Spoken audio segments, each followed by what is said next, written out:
आज हम स्टार्ट करने वाले हैं न्यूक्लियाई चैप्टर के PYQ। यहाँ पर जो भी आपके अच्छे क्वेश्चंस हैं, जो मतलब आपके काफ़ी ज़्यादा इस चैप्टर के जो थोड़े से हार्ड क्वेश्चन है वो यहाँ पर हमने लिए हैं। सिंपल थ्योरेटिकल बेस्ड यहाँ पर नहीं लिए हैं। थ्योरी वाले तो ऐसे हैं कि आप थ्योरी भी पढ़ लोगे तो भी क्लियर हो जाएंगे, लेकिन जो न्यूमेरिकल टाइप है वो आपको यहाँ पर इसके अंदर सारे PYQ मिलने वाले हैं। सबसे पहले असर्शन और रीज़न वाले कुछ क्वेश्चन आते हैं, तो इनमें आपको पता होना चाहिए। ऊपर इनकी जो है आपको यहाँ पर सारी स्टेटमेंट के बारे में बता दिया गया है। मान लो अगर जो आपके यहाँ पर दो स्टेटमेंट दी जाती हैं, अगर दोनों ही ठीक है और नीचे वाली जो रीज़न है वो करेक्ट एक्सप्लेनेशन है तो आंसर हो जाएगा ए। और अगर सपोज करो आपका जो है ए ठीक है, बी भी ठीक, इसका रीज़न भी ठीक है लेकिन करेक्ट एक्सप्लेनेशन नहीं है तो आंसर हो जाएगा बी। अगर ये आपका असर्शन ठीक है और रीज़न गलत है तो आंसर सी। और अगर आपका जो है डी के अंदर क्या है, अगर दोनों ही गलत है तो उसके अंदर आंसर क्या लगाएंगे हम, डी। अब यहाँ पर सबसे पहला जो इसके अंदर क्वेश्चन दिया गया, during formation of a nucleus the mass defect produced is the source of binding energy of the nucleus. इसके अंदर अब तुम्हें देखना है कि मास डिफेक्ट जो हमारा प्रोड्यूस्ड होता है वो सोर्स किसका है, बाइंडिंग एनर्जी का। तो ये बात बिल्कुल ठीक है, क्योंकि जो भी मास डिफेक्ट आता है वो मास आपका किस में कन्वर्ट हो जाता है, वो बाइंडिंग एनर्जी में वो हमारा कन्वर्ट हो जाता है। तो यहाँ पर असर्शन क्या है हमारा, ठीक है। रीज़न देखते हैं। रीज़न के अंदर कहा गया है कि for all nuclei the value of binding energy per nucleon increase with mass number, यानी कि बाइंडिंग एनर्जी पर न्यूक्लियन बढ़ेगी जैसे जैसे मास नंबर आपका बढ़ता जाएगा। बिल्कुल गलत है, क्योंकि जब हम देखते हैं आयरन को Fe के बाद हमारा जो कर्व है बाइंडिंग एनर्जी कर्व, वो मास नंबर बढ़ता है लेकिन बाइंडिंग एनर्जी पर न्यूक्लियन क्या है आपकी, घटती चली जाती है। तो यहाँ पर हमारा आंसर होने वाला है ऊपर वाली, तो ये जो है ठीक है और ये वाला जो रीज़न है वो गलत है। और ऐसा जो इसके अंदर हो जाएगा हमारा सी के अंदर क्या है, assertion is true but reason और आर इज़ फॉल्स। ठीक है। अब इसके बाद हम आगे देख लेते हैं। यहाँ पर अगले में इसके अंदर इसमें कहा गया है असर्शन के अंदर the binding energy per nucleon is practically constant for mass number in the range 30 से लेकर के 170 तक। तो 30 से लेकर के अगर हम 170 तक देखते हैं तो लगभग यहाँ पर हमारी बाइंडिंग एनर्जी क्या होती है, लगभग कांस्टेंट सी रहती है। ये बात बिल्कुल ठीक है, आप ग्राफ के अंदर भी चेक कर सकते हो इसको।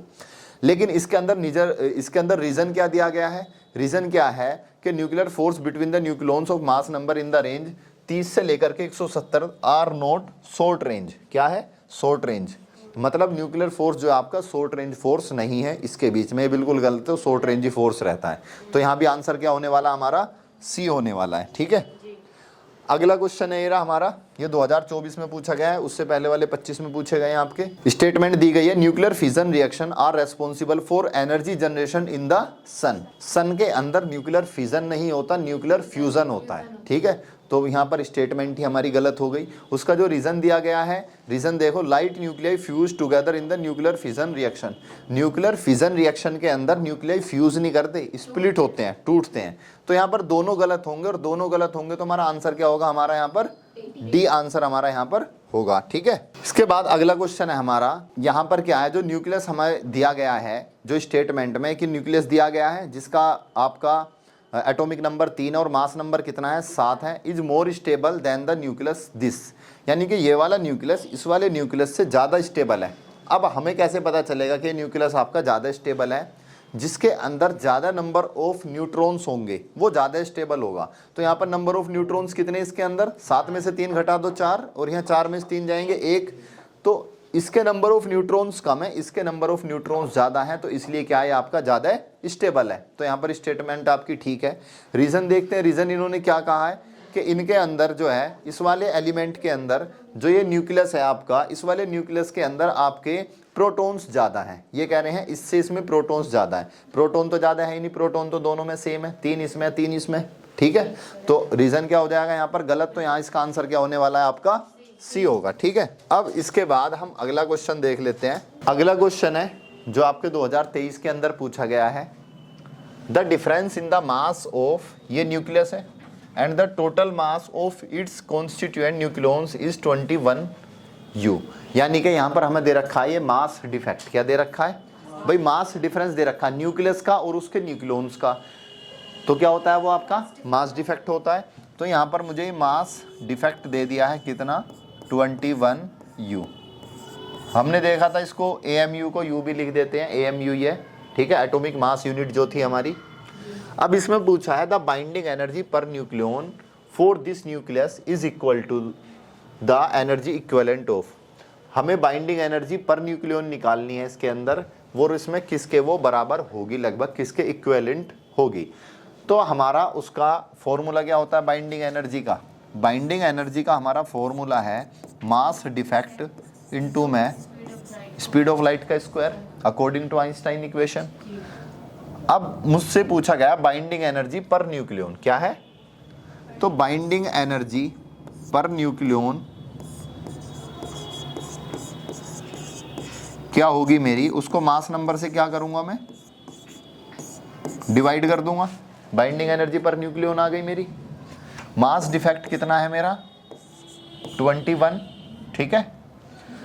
उसके बाद C तो है ही नहीं, C को ऐसे ही रख लिया C स्क्वायर अपॉन में ये आएगा साथ में U C स्क्वायर, और A कितना है हमारे पास, ये मेरे पास न्यूक्लियस है तो मास नंबर यानी A कितना है बताओ यहाँ पर 7 है।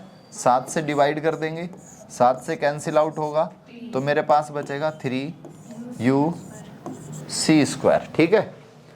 जो 3U C स्क्वायर है वो हमारा इक्विवेलेंट है ये लगभग, इसको हम ये भी कह सकते हैं 3U, क्योंकि एनर्जी है मेरी, ये क्या है ये एनर्जी है।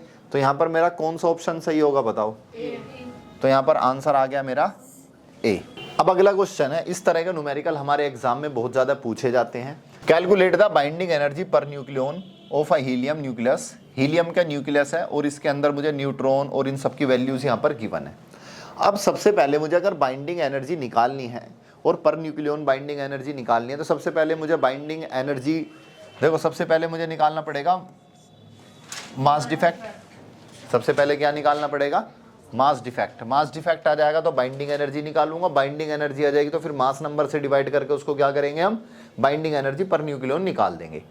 अब अगर मैं मास डिफेक्ट यहां पर निकालता हूं, मास डिफेक्ट क्या कहता है हमारा, जो टोटल मास है न्यूट्रॉन का और प्रोटॉन का, तो यह है मेरा न्यूट्रॉन और यह है मेरा प्रोटॉन। जो मेरा हाइड्रोजन का मास दिया गया प्रोटॉन के इक्वल होता है, तो अगर आपको MH भी दिया गया तो ये मेरा मास ऑफ प्रोटॉन ही है, ठीक है।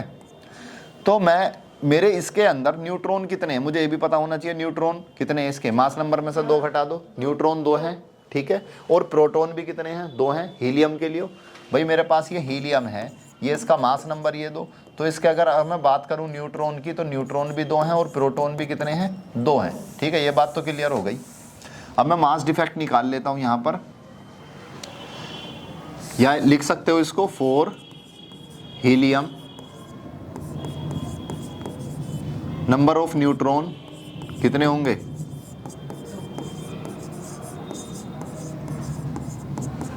और number of protons, number of protons भी कितने हो गए हमारे 2। अब मैं निकालता हूं मास डिफेक्ट। मास डिफेक्ट ये वैल्यूज आपको क्वेश्चन में दी गई हैं। मास डिफेक्ट क्या होगा मेरा, न्यूट्रॉन का मास प्लस प्रोटॉन का मास और माइनस कर देंगे किसका, न्यूक्लियस का। न्यूक्लियस का मास भी मुझे दे रखा, हीलियम का न्यूक्लियस का मास है।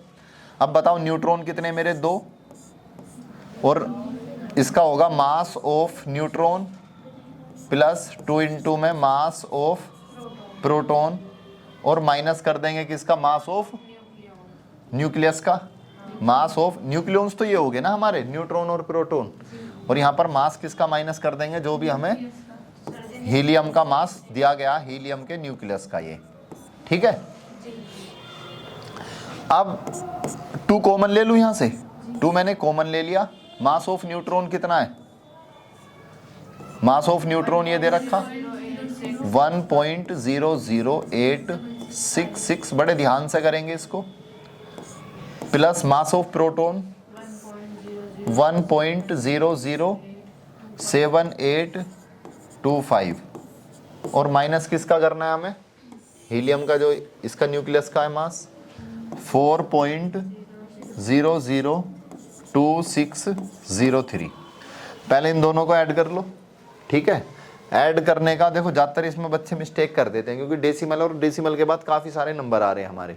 तो सबसे सिंपल तरीका है, आप जैसे बचपन से करते आए हो ना, ऐसे ही लिख के कर लेना 8665, और यहाँ पर कितना है 1.00785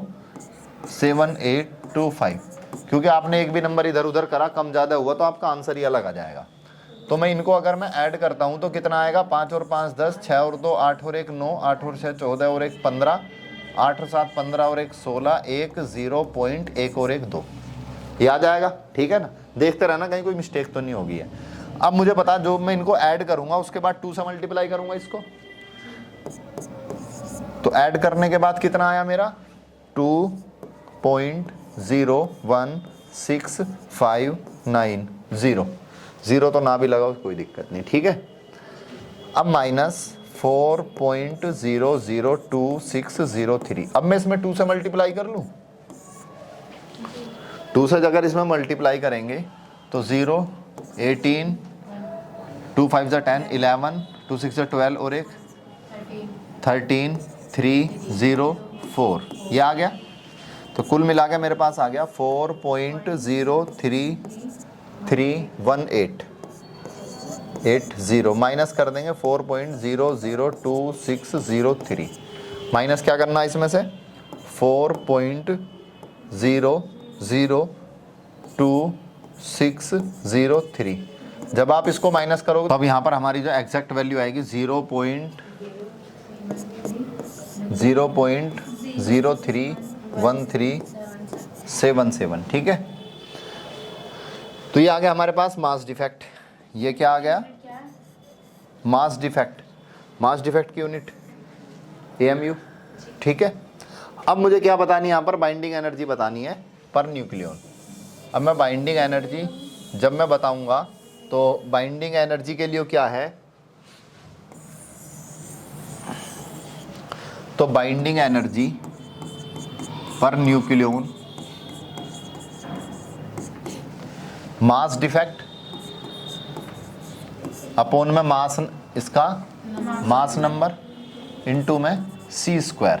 ठीक है, और ये मेरी आएगी किस में, AMU में। ठीक है, लेकिन मुझसे पूछा गया है आपको मेगा इलेक्ट्रॉन वोल्ट में बतानी है। किस में बतानी है, मेगा इलेक्ट्रॉन वोल्ट में।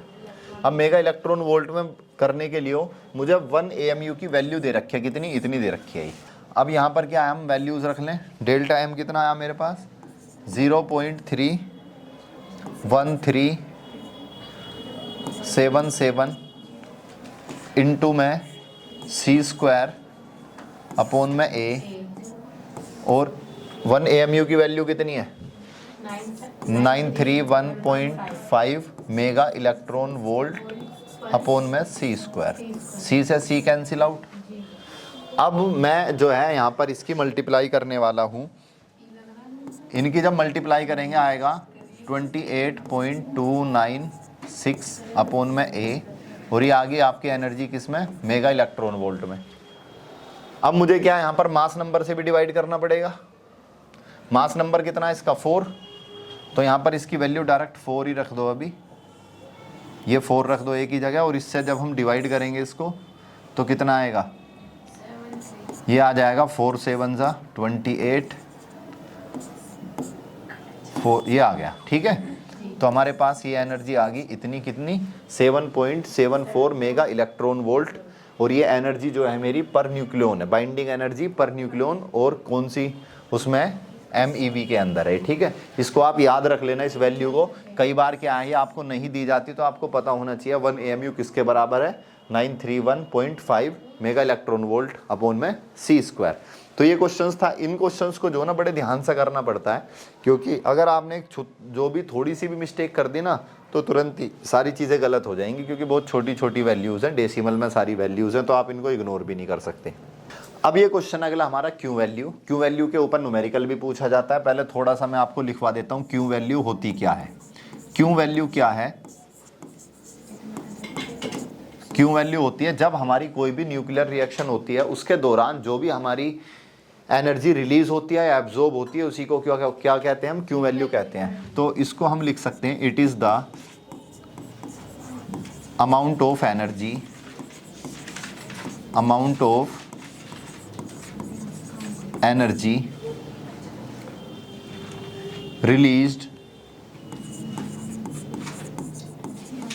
released or absorbed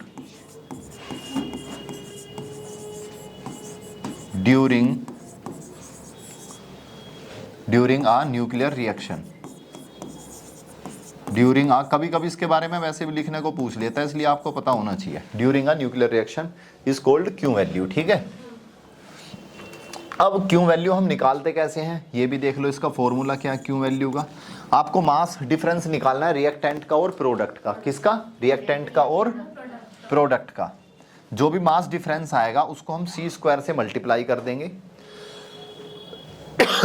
तो यहां पर अगर मैं बोलूं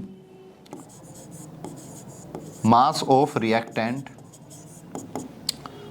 माइनस मास ऑफ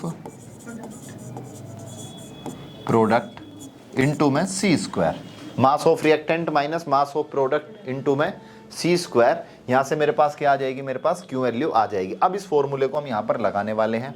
इसके बाद अगर मान लो मेरी क्यू की वैल्यू दो टाइप की आती है, तो पॉजिटिव आएगी या फिर मेरी क्यू की वैल्यू क्या आएगी, निगेटिव आएगी। अगर मेरी क्यू की वैल्यू पॉजिटिव आती है तो इसका मतलब ये है कि वहां पर मेरी एनर्जी क्या हुई है, रिलीज हुई है। एनर्जी रिलीज हुई है तो एनर्जी अगर मेरी रिलीज होगी, एनर्जी रिलीज हुई है यहाँ पर, तो ये रिएक्शन कैसी हो जाएगी मेरी, एक्सोथर्मिक। कौन सी रिएक्शन होगी ये, एक्सोथर्मिक। अगर मेरी क्यू की वैल्यू निगेटिव आई है तो यहाँ पर क्या होगा, मेरा एनर्जी एब्जॉर्ब होगी। क्या होगी, एनर्जी एब्जॉर्ब होगी। और ये मेरी रिएक्शन कैसी है, मेरी एंडोथर्मिक। अब रिएक्शन अगर हमारी एक्सोथर्मिक है, एक्सोथर्मिक का मतलब ये हमारी वहां पर क्या हीट रिलीज हुई है, तो ऐसी कंडीशन में क्या होगा, तो हमारा जो मास होगा किसका, रिएक्टेंट का। मास किसका, जो रिएक्टेंट का मास होगा वो ज्यादा होगा किसके, मास ऑफ प्रोडक्ट के, मास ऑफ प्रोडक्ट के। ऐसा इसलिए है क्योंकि जो रिएक्टेंट का मास वो ज़्यादा होगा, उसका कुछ मास जो भी आपका डिफेक्ट आया, मास जो भी कम आया, वो मास किस में कन्वर्ट हो गया, हमारा एनर्जी में कन्वर्ट हो गया। और वो एनर्जी रिलीज होगी तो प्रोडक्ट का मास क्या हो जाएगा, कम। लेकिन मैं एंडोथर्मिक की बात करूं तो मास ऑफ प्रोडक्ट का ज़्यादा होगा किससे, मास ऑफ रिएक्टेंट से। मास ऑफ रिएक्टेंट से किसका ज़्यादा होगा, फिर प्रोडक्ट का, क्योंकि एंडोथर्मिक के अंदर एनर्जी एब्जॉर्ब हुई है, एब्जॉर्ब हुई है तो प्रोडक्ट का मास आपका बढ़ जाएगा। अब यहाँ पर निकालते हैं हम क्यू वैल्यू, क्वेश्चन पे आ जाते हैं। तो क्यू वैल्यू का मेरा फॉर्मूला क्या है, जो मेरे रिएक्टेंट कौन है, मेरे यहाँ पर दो कार्बन है, इनका मास, तो 12 प्लस 12 कितना हो गया, 24। और माइनस करूँगा किसका मैं, यहाँ पर मेरे पास जो इनका मास है। अब देखो कार्बन का मास तो मुझे एग्जैक्ट दे रखा 12.0000 U, और यहाँ पर नियोन का इसका मास दे रखा है मुझे 19.999, कितना है, और साथ में हीलियम का मास कितना दे रखा है इसका 4.02603। तो यहाँ पर मैं यही वैल्यू सारी यहाँ पर लेने वाला हूँ। तो मेरे पास ये क्या हो गया, मास ऑफ रिएक्टेंट। अब मैं प्रोडक्ट का मास ले लेता हूँ, तो प्रोडक्ट में मास किसका आएगा, 19.99249 प्लस में किसका आएगा, हीलियम का 4.00263। ठीक है जी। अब क्यू वैल्यू जब निकालूंगा टोटल ये मास का इनका डिफरेंस, तो सी स्क्वायर की क्या कर देंगे हम, मल्टीप्लाई कर देंगे। तो 12 और 12 को ऐड करेंगे तो 24.00 लगा लो, ठीक है, या मत लगाओ, लगा लोगे तो यह कि थोड़ा घटाने में आसानी हो जाएगी। जितनी भी जीरो हैं सारी की सारी हम यहाँ पर लगा देंगे, 6 जीरो। माइनस करेंगे, अब इनको ऐड कर लेते हैं, दोनों को ऐड करोगे तो बड़े तरीके से आपको ऐड करना पड़ेगा इसको। अगर सही से नहीं करा आपने ऐड तो दिक्कत हो जाएगी, क्योंकि अगर कोई भी आपका नंबर इधर उधर हुआ तो आपका आंसर ही अलग आ जाएगा। तो मैं इन दोनों को अगर ऐड करता हूँ, देखो ज़रा, 19.99249 और ऐड किसको करूँगा इसमें, 4.00263 ऐड करेंगे। 9 और 3 12, 3 और 1 4, 4 6 10, 2 और 2 4 और 1 5, 9 9 और 4 13, 1 और 1 2। यहाँ पर मेरे पास कितना आया ऐड करके इनको, 23.99504 इंटू में क्या है मेरा, सी स्क्वायर। क्या है, सी स्क्वायर है। अब इसमें से घटा लो, इसमें से अगर मान लो मेरे पास 24.000 अब इसको घटाता हूँ मैं किसको, 23.995042। 10 में से 2 गए, कितने बचे 8, 9 में से 4 गए 5, यहाँ 9 बचे, यहाँ कितने बचे 9, 9 में से 5 गए 4, 9 में से 9 0 0, यहाँ 3 0 और ये भी 0। तो कुल मिला के मेरे पास आया यहाँ पर कितना 0.004958। अब मेरे पास जो है ये आई है एनर्जी किस में, यू में, AMU में, इनटू में C²। अब इसकी वैल्यू मुझे गिवन है, मेगा इलेक्ट्रॉन वोल्ट में कन्वर्ट करूंगा तो 0.004958 मल्टीप्लाई किसकी 931, जो वैल्यू दे रखे हैं यहाँ पर 931 दे रखे तो उतनी लेंगे, और अगर डेसिमल के बाद भी दे रखे तो वो भी लेंगे। जो आपको क्वेश्चन में गिवन है हम उसी वैल्यू को हम यहाँ पर लेने वाले हैं। अब यहाँ साथ में क्या था, अपॉन में ये मेगा इलेक्ट्रॉन वोल्ट, और साथ में क्या था C², और डिवाइड में भी क्या आ गया, तो ये तो कैंसिल आउट हो गया। अब कुल मिला के मुझे इसकी मल्टीप्लाई करनी है, तो यहाँ पर इसकी मल्टीप्लाई करके आपके पास ये आ गई आपकी क्यू वैल्यू किस में, मेगा इलेक्ट्रॉन वोल्ट में। तो यहाँ पर ये हमारा जो है ये आंसर आ गया हमारा क्यू वैल्यू इस क्वेश्चन की, ठीक है। अब अगला क्वेश्चन है हमारा, कई बार आपके एग्जाम में बहुत ही बार पूछा गया है कि न्यूक्लियर फिजन और फ्यूजन आपने पढ़ तो लिया है, लेकिन एग्जैक्ट इनमें डिफरेंस क्या है। अगर 3-4 पॉइंट आपको लिखने को आ जाए तो आप कैसे लिखोगे। सबसे पहली चीज़ तो यही है कि जो न्यूक्लियर फिजन है हमारा, उसके अंदर क्या है कि हैवी न्यूक्लियस आपका स्प्लिट हो जाता है 2 लाइटर या उससे ज़्यादा न्यूक्लियाई में। इसके अंदर क्या होता है, फ्यूजन होता है, कंबाइन होते हैं 2 लाइट न्यूक्लियाई कंबाइन होकर एक हैवी न्यूक्लियस बना देते हैं, ठीक है। अब दूसरा क्या है, इसके अंदर जब आपका न्यूक्लियर फिजन होता है तो इसके लिए क्या है, लो टेम्परेचर और प्रेशर की जरूरत पड़ती है। लेकिन आपका न्यूक्लियर फ्यूजन होता है, इसके अंदर बहुत ज़्यादा आपको हाई टेम्परेचर चाहिए। इसलिए कहाँ जैसे स्टार्स वगैरह सन के अंदर आपका क्या होता है, आपका फ्यूजन होता है। इनके फिर एग्जाम्पल्स ले लिए गए हैं। एक डिफरेंस हमारा एग्जाम्पल का हो जाएगा कि यूरेनियम 235 के अंदर क्या होता है, हमारा न्यूक्लियर फिजन होता है। और इसका एग्जाम्पल क्या है हमारा, fusion of isotopes of hydrogen. और कहाँ होते हैं इनका, सन के अंदर हमारे हाइड्रोजन के आइसोटोप्स क्या होते हैं, फ्यूज होते हैं। उसके बाद इसके अंदर न्यूक्लियर फिजन के अंदर भी एनर्जी निकलती है, बहुत निकलती है, लेकिन फ्यूजन के अंदर इससे कहीं बहुत ज़्यादा निकलती है। ये भी एक डिफरेंस हो गया। ऐसा नहीं कि इसके अंदर कम निकलती है, निकलती इसके अंदर भी काफ़ी है, लेकिन इसके अंदर इससे बहुत ही ज़्यादा निकलती है, ठीक है, मच मोर होती है इसके अंदर। दूसरा क्या है, इसके अंदर हमारा रेडियो एक्टिव जो है वेस्ट होता है इसके अंदर, लेकिन इसके अंदर रेडियो एक्टिव वेस्ट जो होता है बहुत ही ना के बराबर होता है, ठीक है।